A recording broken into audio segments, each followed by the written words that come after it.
Hello friends, hola amigos. Today we're going to speak about this thermostat housing problem on the 1.3 petrol engine again. Welcome to this new video.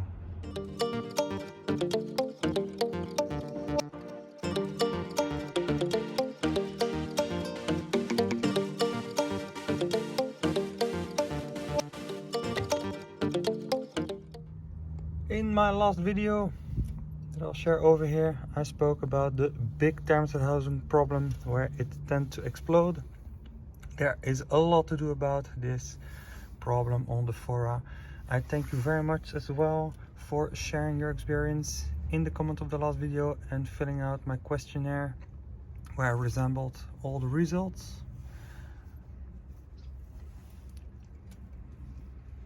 Since I'm aware of it, I always have this problem in the back of my head. So of course you could replace the thermostat housing preventively every 3 or 4 years, but then you have to pay 400 euros and you still don't have any guarantee that it won't explode. There are also aftermarket thermostat housings available with a chunkier joint, but those aren't reliable neither. As a Spanish guy showed on a forum, it already exploded after 3 months, so be aware.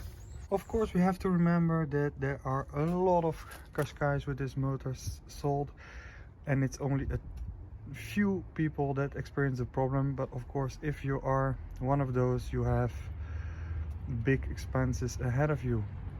The biggest problem is that you won't be alerted when the thermostat house cracks and the coolant liquid starts to flow away, and eventually the motor will run without coolant.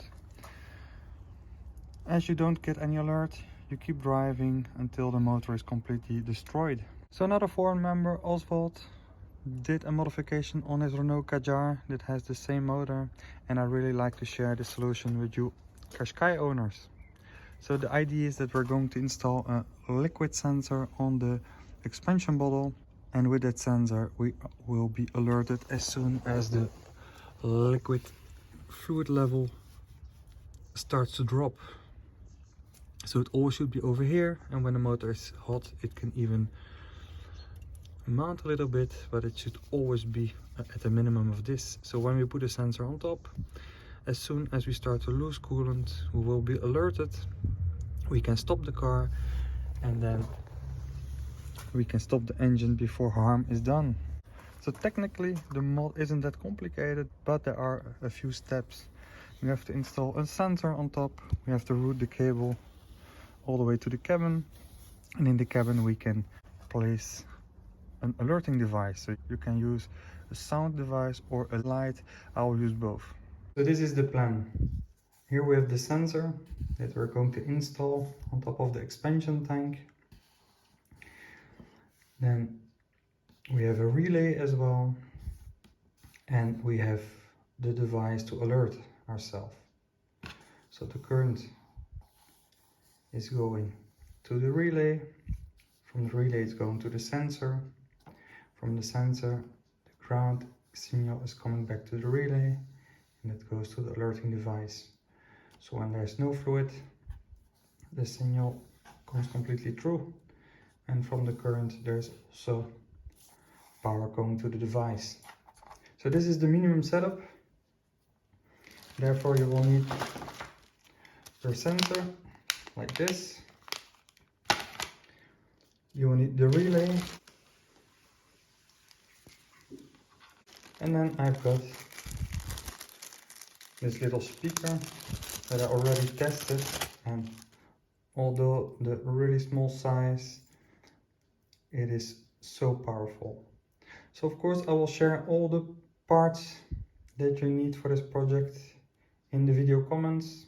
If you use those links, it won't cost you anything more, and you would really help the channel. I'm going to add some additional devices. So I have my speaker. I already had a small diode lying around that I will install on top of the dashboard, so I have also a visual signal. And I also would like to add a toggle switch, so if the device malfunctions or if there's something wrong with the sensor, that there's no problem, I can quickly turn the signal off. Now the sensor comes with this kind of a connector. Of course you could cut the wires and solder them all separately as shown here. I bought the male part, and this way you can plug it easily like this, and now I can work with these wires. As these are sold by 5 pieces, I reused 2 of them where I removed 2 of the 4 cables, and now I can use these to connect my speaker and to connect my diode. So don't get impressed by all those wires, it's quite simple, just follow the wiring diagram. On the sensor you notice this really strange wiring. This is because you need something to fix the sensor on top of your expansion tank. You could glue it, but I'm not sure that it will hold greatly. In another modification I glued a sensor in the motor compartment and it didn't hold up that long. I searched for a 3D printed holder, as Oswald did by himself, but you really need a material that is capable of resisting the hot temperatures on expansion tanks. So I think between 70 and 100 degrees. So you will have to look for ABS or PA12, which is really hard to come by in small numbers. So I was a little bit creative with the upper part of a champagne bottle, and I made this little holder. I foresee space here and there to slide my tie wraps through, and this upper part will rest on the ridge so the sensor won't slide down. And as it is metal wire, I can still adjust it a little bit in the motor compartment itself. Before I go further, I first test if my toggle switch works correctly. You can see it perfectly works. It's the yellow and green or blue wire that are for the switch. The red and black wire are for the backlight of the toggle switch. So now the first step is to jumper the wires. You focus. So if we jumper the black wire to the blue one, so that means that we have to connect both. The sensor will send a signal when it detects nothing. So with the connector connected to it, that means that we have yellow and white. So I will connect both together and make it one wire. Okay, so the jumper cable is in place. You can see I joined the yellow and white cable with this shrink thermo tube. Those are really handy and easy to use. And then I extended the cable with this metal part in order to ground my wire. So next step is preparing those cables as well. So we'll add connectors, so in the car I only have to plug them. The first part is done with the both cables that's separate over here. One goes to the ground and the other one goes back. So that's with this little connector here. And then I have these cables. So the red one is coming in and the yellow one that goes out. And there we are with the result. Not a lot of cables, but remember this is the full option version with 2 accessories, a toggle switch, a relay, and I used a lot of connectors. So in the car it is really easy to clip everything together. I labeled everything as well. So in the car it is really plug and play, but you could also opt for the simple version with only a sensor. You could even skip the relay, the sensor going to a speaker or LED light, and that's all. Now for my version, first the current to the toggle switch, that's here with the added circuit. I put a connector between so I can easily put it in from the fuse box side and retrieve the cable on the back side. There it goes to my toggle switch, the yellow one for in and the green one for the 12 volt out. The black and red one are for the backlight of the toggle switch, and those I will simply connect to another toggle switch that's it just above. And here we go to the main cable, so to speak. You can see I wrapped it with this fireproof insulation tape. And here switch out. There's one cable going over here with the two connectors. One goes to the speaker and the other one a little bit too long, but goes to the LED light, so I have enough play to put it wherever I want. And they're easily exchanged if the speaker or the LED light needs changing. On the other side with this cable, you can see I have my 12 volt to sensor. So that is this one. Then I have the ground relay 30. That is this cable. That comes from the relay port 30 and goes to the accessories over there. Then I have my port 85. It's the 12 volt in. So that's that one. Then I have my 86 to sensor. This is this cable, the yellow one. And the last one is the 87 ground in. So that one. So in the car, I will just have to look for a place to fix this relay in place. I can do so with a tie wrap over here. And then I only have this one, and this one that I have to connect to the cables that go to the motor compartment. Those are this cable, and this cable that go to the motor compartment. And in the motor compartment itself, I will guide my cable all the way to the expansion tank, and there I can connect the other three sides. You can see already prepared the connectors, so it is really clear what I have to do. And then connect this one to some metallic part of the motor as well. And here I have my sensor. It's time to install everything in the car right now.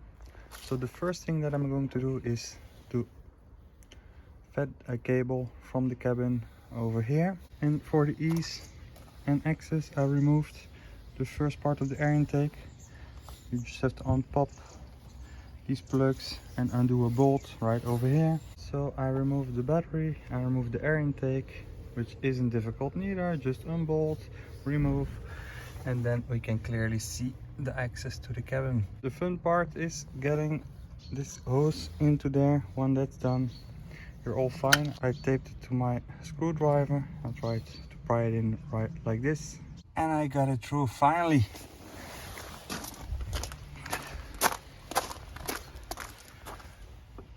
So there it is. I have to say this isn't the funniest part of the job. You can see my hands. I've got blood and grease everywhere. For water tightness, of course, you have a really sturdy rubber over here and a rubber over there. But I managed by prying through and then trying to retrieve it with these fine pliers. So now it's through. I will cut the first section to try to guide my cable through, because I think it's easier to guide the cable through over a shorter length. The cable is nicely hidden in the cable hose. I attach everything with tie wraps and it follows all the way up here in the front, and then it comes over here. And now I'm going to install the connectors on top for the thermostat housing that we can really see clearly right now. So I will enjoy this moment as well to fix some tie wraps on top.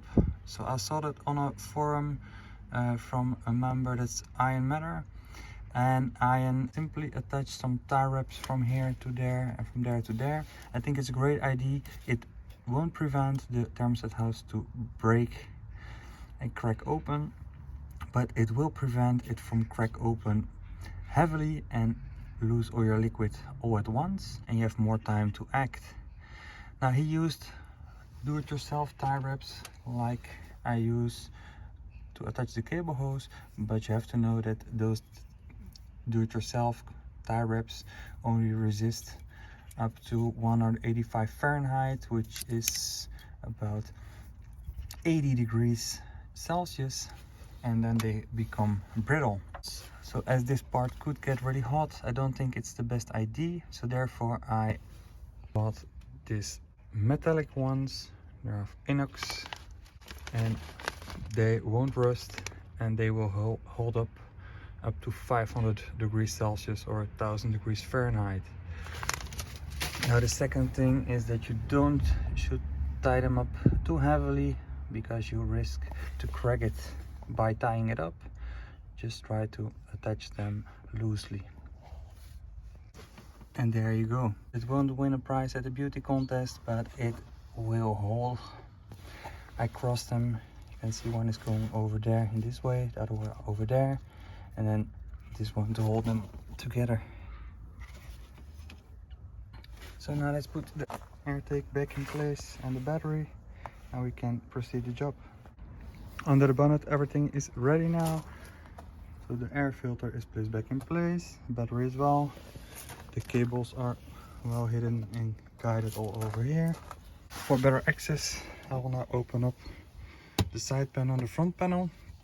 Everything comes down, and then have a clear view of everything. Most simplest thing, this panel we removed already so many times. There you go. And now for this part, we want to unbolt these both bolts, and these buttons come off. And when that's done, we can simply pull this panel right down.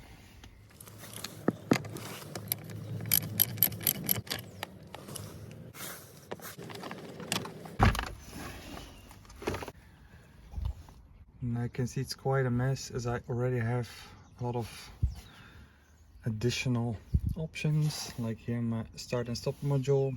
I retrieved the cables, and now I have to place my toggle switch. What I also will do is already install my LED light over here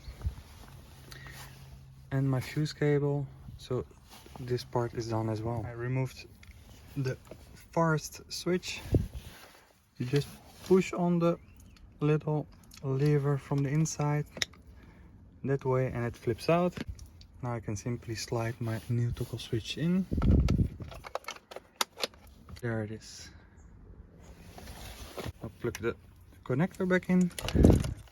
Okay, now everything is in place. It's connected from the backlight to its neighbor switch, so this one over here. So the in yellow is over here.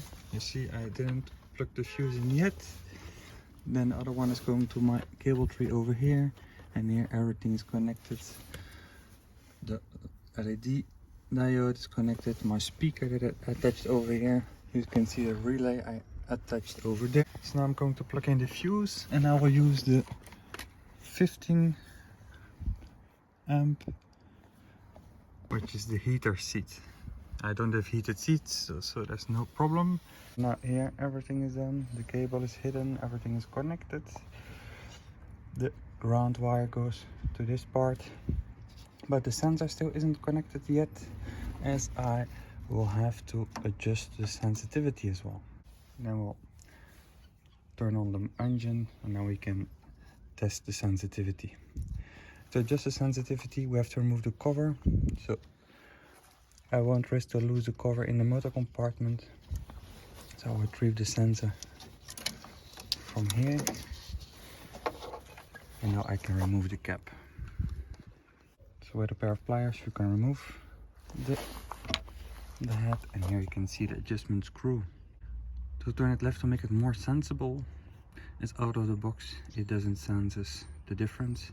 We simply use a Phillips flathead screwdriver. So you can hear the sensor already buzzing. Finally find the sweet spot. So now I will close the sensor and install it on the expansion tank and retest. The sensor is in place in the same location as I tested it. Metallic tie wraps are in place. So now let's give it a final test. Here we can clearly see it detected the fluid and how it is attached.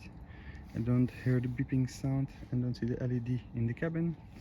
So now let's remove the fluid and see what's going on.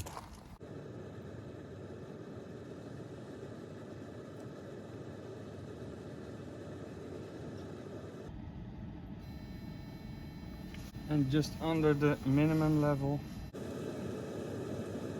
Now let's, just to be sure, also test with the bonnet closed.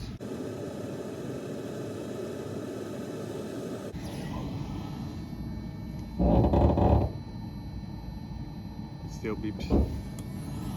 That's great.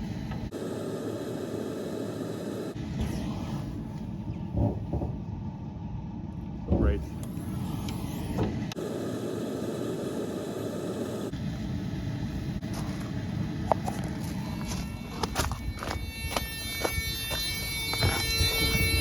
There you go, you can see the LED light and you really clearly hear the buzzer. And with this button I can stop the sound directly. And you can see all the button lights up. It's really nice. It even is the same color as the original buttons, which isn't always the case on AliExpress. So overall, I think it is a feasible fix. And now I can drive with a peace in mind that I still have liquid, and if I lose my liquid, I will be alerted right away. I think I will undo the speaker as it is really loud, and every time you start the motor it beeps quickly. So the LED diode goes on and the speaker beeps for half a second, but as it beeps quite loud, it is a bit disturbing. If anyone knows how to fix this issue, please let me know in the comments. This said, without the speaker I still have my LED light to alert me if needed. I think this fix is feasible. It isn't that hard to do. The hardest part I think was wiring to the cabin. You could steal a power source in the motor cabin as well. You should look for a switched power source over there, but then I'm not sure how you're going to be alerted. You should then use a speaker that is really loud that you can hear it inside the car. I don't think that is feasible. So this said, it is doable. Fixing the sensor, adjusting a little bit, it's just tweaking. Take your time to look for the good adjustment, especially with those metallic straps. It is heat resistant. My thermostat housing over there is secured as well. Of course, as I said in the beginning of this video, this isn't a permanent fix for this thermostat problem. The best thing would be to have a good thermostat housing that is bolted. So on the UK forum, someone posted a model of the Mercedes thermostat housing. As I said earlier, the Mercedes A-klasse has the same base of motor, but I'm not sure if the motor is completely identical. So I'm not sure if fitting a different thermostat housing on the Nissan motor wouldn't cause any problem. There was one post shared of a guy who got the Mercedes thermostat house fixed in his Nissan motor, but I think we should see on the long term if there aren't any unwanted side effects. But as a temporary fix and just for peace of mind, this sensor is really a great solution. I think feasible. If you're not that handy, you can always ask at a local workshop to do the install for you. But if you're a little bit handy and you do it yourself stuff in your house, this should be feasible as well. All the pieces I used you can find in the comments. If you use those links, you would really help the channel. If you like this video, please leave a comment, like and subscribe. and I see you in the very next video. Thanks to Ian for the strap ID on the Thermostat, and thanks to Osvaldo for the sensor and the tricks behind the scenes. See you in the very next video. Bye bye.